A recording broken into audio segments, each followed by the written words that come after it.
I've seen this tweet from Marcy Wheeler saying that Donald Trump was such a chump that he took the Taliban's word that they wouldn't harbor terrorists anymore.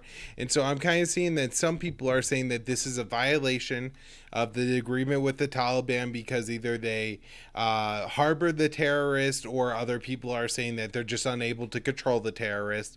And so that's proof that we need a state because we can't leave it up to the Taliban, which is absolutely absurd.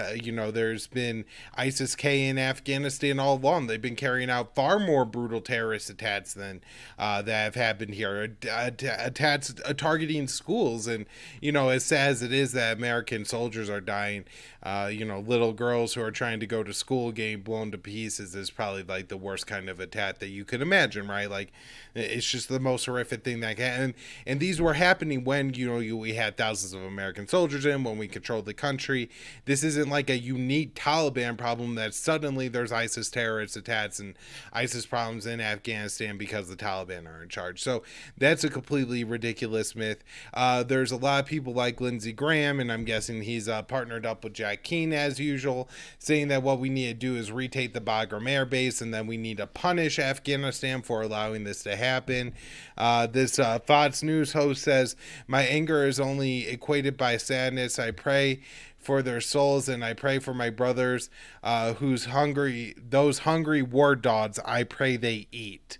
And so I saw people, who's Todd Starnes said, "For every American who is killed, a city in Afghanistan should be wiped from the earth."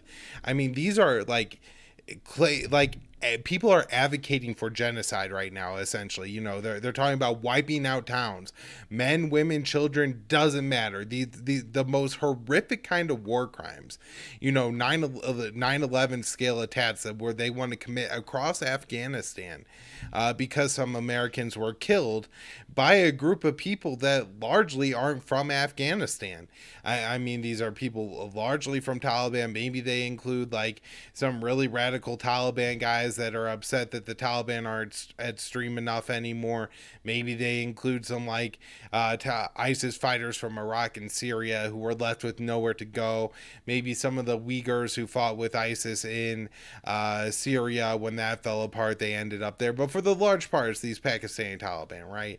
And it's just, that they're willing to exact all their revenge on Taliban. And essentially, it's just a giant punching bag for the United States. And every time we get mad, we're going to go and bomb the hell out of Afghanistan. That's what people want to happen.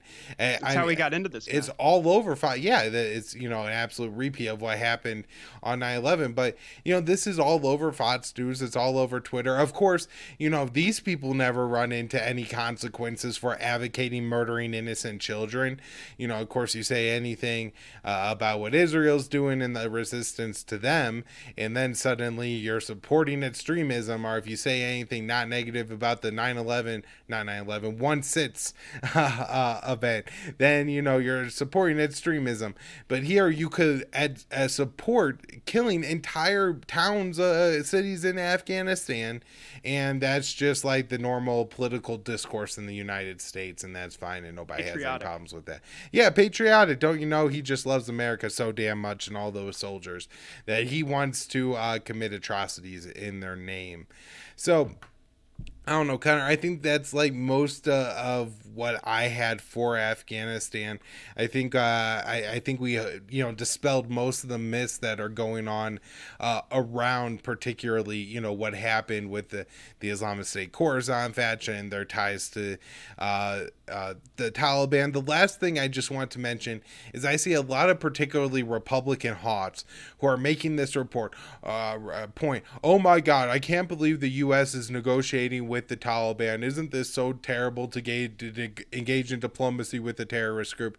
And I have to say, if there's one thing that a part of the Biden withdrawal that they should really be commended on, is they seem to have figured out a way to work with a group that the United States has been at war at for 20 years where there hasn't been, I don't know if there's been a shot fired between the U.S. and the Taliban in Kabul so far. I mean, this is quite stunning that they've been able to negotiate that. Also, gotta give credit, and it's not like me and Connor are ever the guys that are like, let's talk about how much we love Joe Biden. But let's just say that I am shocked as hell that this feeble, seemingly mushy-minded old man has stood his ground and has, kind of just said hell no to all of this. He's done exactly what you, as a Democrat, you would need to do. You need to leverage your military and the Pentagon, and you need to say that, look, my Pentagon's saying we want to go, so we're going. This is the only option that we have. Now, he has said some things in his speeches that I don't agree with, and I think are wrong.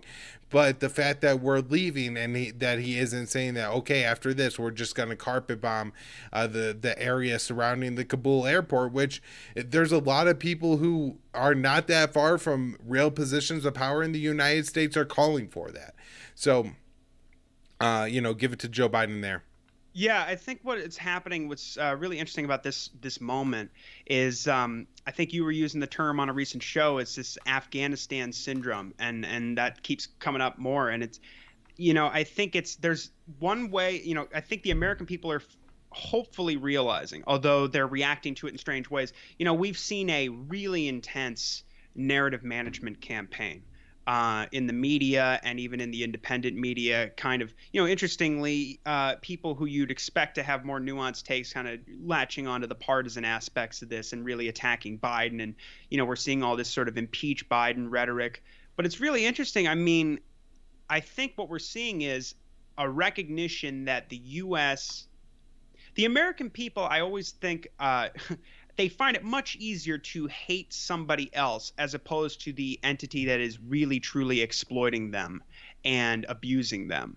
We already discussed, the civilian casualties, the fact that we were looted of more than $2 trillion for 20 years and hundreds of thousands of people have been slaughtered, probably more because those numbers don't even account for the indirect deaths and the excess deaths due to, lack of nutrition and damage to infrastructure and disease. And the things that we have learned since too, just like, there's this video of the Australian Special Forces, they just walked through a field and murder some guy. You think that all those deaths actually got counted, or they just murdered people and left them in like sewer ditches, or claimed they were Taliban, or just bury them in a shallow grave, and that was that.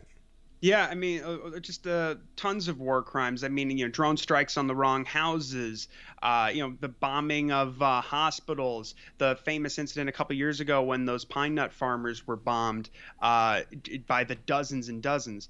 It's just horrendous. And then, even soldiers getting frustrated with the situation on the ground and then just going out on killing sprees. We saw that quite a bit during the surge, during Obama's surge. Again, it's interesting, too, like, they hate Biden because, I honestly think a lot of the hawks were hoping something like this would happen so that they could exploit it and run with it, because the whole idea, it's so funny. Nikki Haley was saying like a week ago on Fox News, she was going, this is the worst case scenario of anything that could, and no Americans had died. The Taliban took power in a coup de main. If you really break it down, the idea is like, well, it's, they took the country back. There wasn't even a huge war for a few years between our propped up Afghan government that we were going to pour billions of dollars into each year, and that we were going to arm and make a lot more money for the military industrial complex, and hopefully these guys could beat each other's brains out. And who knows how many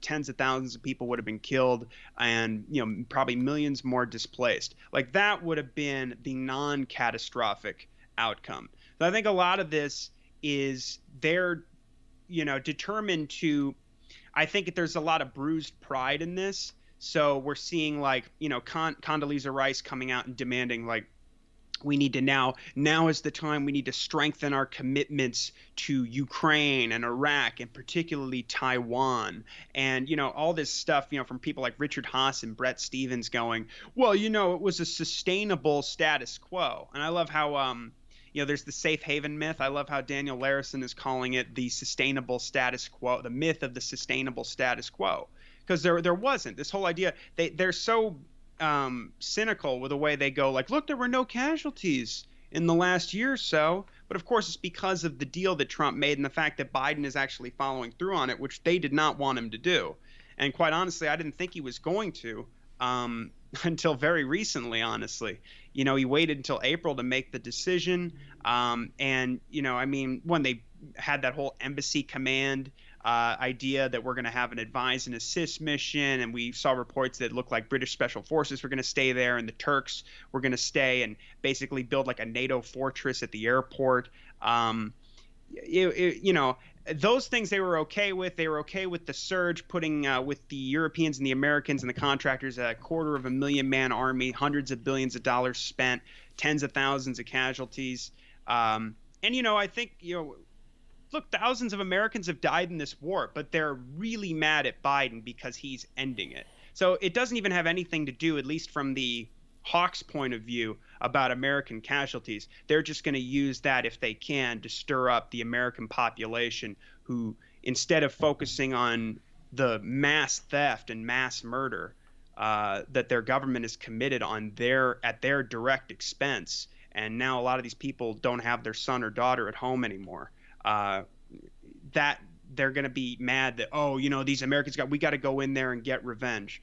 So, but it looks like they're not going to, like you said, I think this is the one issue, because it doesn't look like Biden will probably return to the Iran deal, although it's putatively understood that he will at some point. He said he was going to end the war in Yemen. Of course, he's not. We still maintain the Saudi warplanes through the foreign military sales program, and the tensions have increased with China and Russia. But this is the one thing that Biden has done that is, in fact, commendable. And it's also, ironically, better kind of this way that the Taliban, did what it did, because now to think of what would have happened had the U.S. been able to maintain that militarized embassy and airport.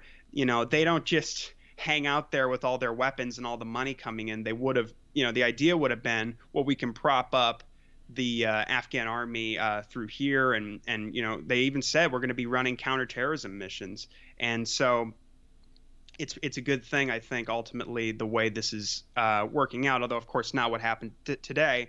And again, you could blame the Americans ultimately for what happened today, because a lot of these people were standing knee deep in a wastewater canal because this has been managed so poorly.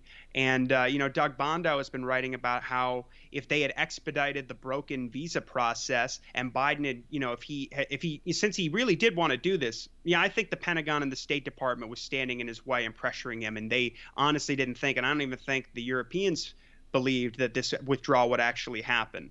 I think we're seeing something very unique here. But yeah, he should have been working on this long before. But under the circumstances, you got to give him props on this one thing. Yeah, so all great points, Connor.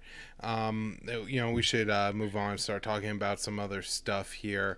We could go back and forth on Afghanistan all day and just go over all the terrible hot talking points and everything. It's just so clear that either these people are absolute sociopaths and who really understand what they're doing, and that their goal is to create war for the military industrial complex, and that they just don't care about the lives of Afghans. Dave DeCamp pointed out the article from Defense One didn't even mention that 60 Afghans had died in the attack, and so these just aren't lives that matter to them.